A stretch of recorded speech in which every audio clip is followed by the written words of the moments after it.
നമസ്കാരം.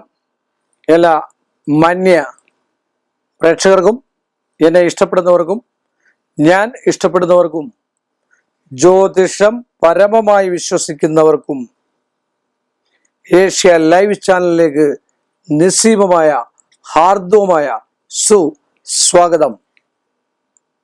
എന്നോട് പറഞ്ഞ കരിങ്കണ്ണ് കൃഷിസ്ഥലങ്ങളിൽ, കൃഷിയുള്ള ഒരാളാണെന്ന് തോന്നുന്നു കമന്റ് അടിച്ചിരിക്കുന്നത്, കൃഷിസ്ഥലങ്ങളിൽ നോക്കുകുത്തി വെച്ചിരുന്നു കഴിഞ്ഞാൽ എന്താണ് സാറേ ഫലം, അത് എങ്ങനെയാണ് ഫലം ചെയ്യുന്നതെന്നാണ് ആചാര്യന്മാർ ആള് ചോദിച്ചിരിക്കുന്നത്.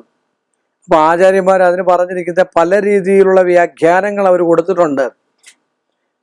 കരിങ്കണ്ണ് അല്ലെ കള്ളക്കണ്ണ് മാറാനായിട്ട് നമുക്ക് ചട്ടിയിൽ മുഖമൊക്കെ വരച്ച് കച്ചിയും കൊണ്ടൊക്കെ ഷർട്ട് പോലെ ഉണ്ടാക്കി, സത്യത്തിൽ അത് ഒരു പുരുഷനെ പോലെ തന്നെ നമുക്ക് കാണാം. നമ്മുടെ കൃഷിത്തോട്ടങ്ങൾ നശിപ്പിക്കാൻ വരുന്നവർക്ക് ആ നോക്കുകുത്തി ഉണ്ടെങ്കിൽ, അല്ലെങ്കിൽ നല്ല കൊലയോ ഒക്കെ ആണെങ്കിൽ അതേ നോക്കി നല്ല കൊലയാണല്ലോ എന്ന് പറഞ്ഞു കഴിഞ്ഞാൽ ചില ആൾക്കാർ പറഞ്ഞാൽ സെക്കൻഡുകൾ വേണ്ട കൊല താഴെ പോകും. ഏത് കൊലയും പോവും, സംശയമില്ലാത്ത കാര്യമാണ്. അങ്ങനെയുള്ള ആൾക്കാരുണ്ട്. ചില ആൾക്കാർ നമ്മുടെ ശരീരത്തെ നോക്കി പറഞ്ഞാൽ മതി കൊള്ളാമല്ലോ എന്ന്, ചില ആൾക്കാർ അല്ലാത്ത രീതിയിൽ പറഞ്ഞാൽ മതി, വെറുതെ നോക്കിയിട്ട് ആരോടെങ്കിലും പറഞ്ഞാൽ മതി കൊള്ളാമല്ലോ എന്ന്, ശരീരം തന്നെ പോകും. ചില ആൾക്കാർ കല്യാണങ്ങൾക്കൊക്കെ പോയിട്ട് നല്ലൊരു സാരിയോ അല്ലെങ്കിൽ നല്ലൊരു ഷർട്ടോ നല്ലൊരു മുണ്ടോ നല്ല കസവ് മുണ്ടോ നല്ല സുന്ദരനായിട്ട് ഒരുങ്ങിയോ വല്ലതും ചെയ്തോ ഇന്ന് കാണാൻ നല്ലതാണല്ലോ എന്ന് ചെറുതായിട്ടൊന്ന് സൂചിപ്പിച്ചാൽ മതി, അന്ന് രാത്രി കിടക്കും, സംശയമില്ലാത്ത കാര്യമാണ്. എന്ന് പറഞ്ഞ പോലാണ് കൃഷിസ്ഥലങ്ങളിൽ, ഭഗവത്മയമായിട്ടുള്ളതാണ് കൃഷിസ്ഥലങ്ങൾ എന്ന് പറഞ്ഞു കഴിഞ്ഞാൽ. ഒരു തെറ്റുകളും കൂടാതെ ഒരു മോശമായ രീതിയിൽ ഒരാളിനെ വഞ്ചിക്കാതെ നല്ല കൃഷി ചെയ്ത് നല്ല ഫലം ഉണ്ടാക്കുന്ന ഒരുപാട് കർഷകരുണ്ട്. അവരൊക്കെ കൃഷി നശിച്ചു പോകാതിരിക്കാനും വന്യമൃഗങ്ങളോ അല്ലെങ്കിൽ മറ്റ് കാട്ടു മൃഗങ്ങളോ അതിൽ കയറാതിരിക്കാൻ, ഒരു മനുഷ്യനോട് ഉണ്ടേ എന്ന് വിചാരിച്ച് കയറാതിരിക്കാനും ഒക്കെയാണ് നമ്മൾ നോക്കുകുത്തി അല്ലെങ്കിൽ വേറെന്തെങ്കിലും ഒക്കെ നമ്മൾ നോക്കുന്നത്. പഴയ കാലത്ത് ഇപ്പൊ നിങ്ങളൊക്കെ പറഞ്ഞ എന്താ പറയാ, കാടുവിലക്ക് എന്നൊരു സംഭവമുണ്ട്. ഇത് കാട്ടുജാതിക്കാര് അല്ലെ കൗളാചാര പ്രകാരമുള്ള ഒരു സംഭവമാണ്.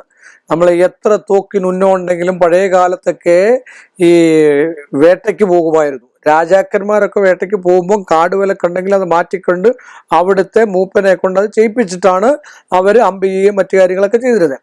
അല്ലാതെ അത് കഴിഞ്ഞൊരു കാലഘട്ടമുണ്ട്. ആ കാലഘട്ടത്തിൽ തോക്കുമായിട്ട് കുറെ ആൾക്കാർ വെടിവെക്കാൻ ഇറങ്ങുമായിരുന്നു. ആ വെടിവെക്കാൻ ഇറങ്ങുന്ന സമയത്ത് കാടുവിലക്കെന്ന് പറയുന്ന സംഭവമുണ്ട്. ആ കാടുവിലക്കെന്ന് പറഞ്ഞ സാധനം വിലക്കി കഴിഞ്ഞാൽ, കാടുവിലക്കുണ്ട് അവരുടെ ഭാഗത്ത്, യോനി വിലക്കുണ്ട്. യോനി വിലക്ക് എന്ന് പറഞ്ഞു കഴിഞ്ഞാൽ സ്ത്രീ പുരുഷന്മാര് എത്ര നാൾ കൂടെ കിടന്നത് എന്ന് പറഞ്ഞാലും ഒരു ബന്ധമോ മറ്റു കാര്യങ്ങളോ ഒന്നും ഉണ്ടാകാത്ത രീതിയിൽ ആ ഒരു വിലക്കുണ്ട്. സംശയമില്ലാത്ത കാര്യമാണ്. കാര്യം അവർക്ക് ഇഷ്ടമായിരിക്കും, സ്നേഹമായിരിക്കും, പ്രേമമായിരിക്കും. അവരുടെ ശരീരം ഒന്നിക്കാനോ ഒന്നിച്ച് കഴിഞ്ഞുകൂടാനോ അവർക്ക് ബുദ്ധിമുട്ടായിട്ടുള്ള സമയങ്ങൾ വരും. ആ സമയത്തൊക്കെയാണ് നമുക്ക് ഈ കണ്ണീർ പോലുള്ള സംഭവങ്ങൾ ഏക്കുക എന്ന് പറയുന്നത്. എന്ന് പറഞ്ഞ പോലെ കൃഷിസ്ഥലത്ത് കണ്ണീർ കിട്ടാതിരിക്കാൻ നോക്കുകുത്തിയോ മറ്റു പ്രയോഗങ്ങളോ ചെയ്തിരിക്കണം. കാടുവിലക്കിനും അതുപോലെ തന്നെ കൊണ്ടുപോകുന്ന ആള് ഏത് പിസ്റ്റൾ കൊണ്ടുപോയാലും അല്ലെങ്കിൽ ഏതൊരു തോക്ക് കൊണ്ടുപോയാലും ഉണ്ടമാറിപ്പവും വെടിവെച്ചാൽ സംശയമില്ലാത്ത കാര്യമാണ്. എന്താണ് ആചാര്യമതം, സംശയമില്ലാത്ത കാര്യം.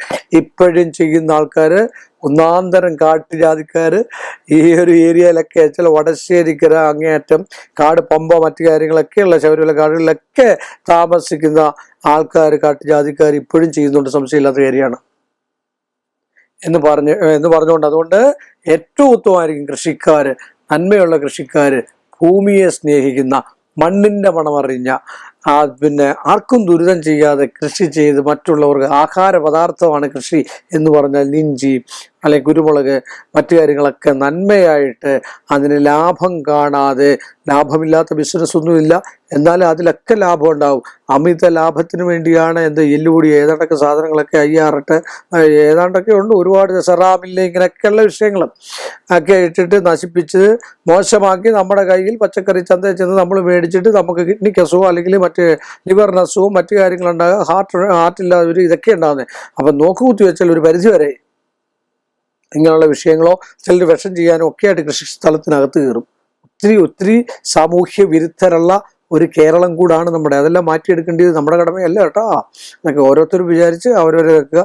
ആർക്കും ആരെയും നന്നാക്കാൻ പറ്റില്ല, സ്വയം നന്നാകുക എന്ന് മാത്രം പറഞ്ഞുകൊണ്ട് ഈ ഒരു എളിയ മനുഷ്യന്റെ എളിയ എപ്പിസോഡ് ഇവിടെ അവസാനിപ്പിക്കുന്നു. വീണ്ടും നമ്മൾ തമ്മിൽ കാണുന്നവരെ എല്ലാ മാന്യ പ്രേക്ഷകർക്കും എൻ്റെ നിസ്സീമമായ നന്ദിയും ശ്രേഷ്ഠമായ ഭഗവാന്റെ കടപ്പാടും.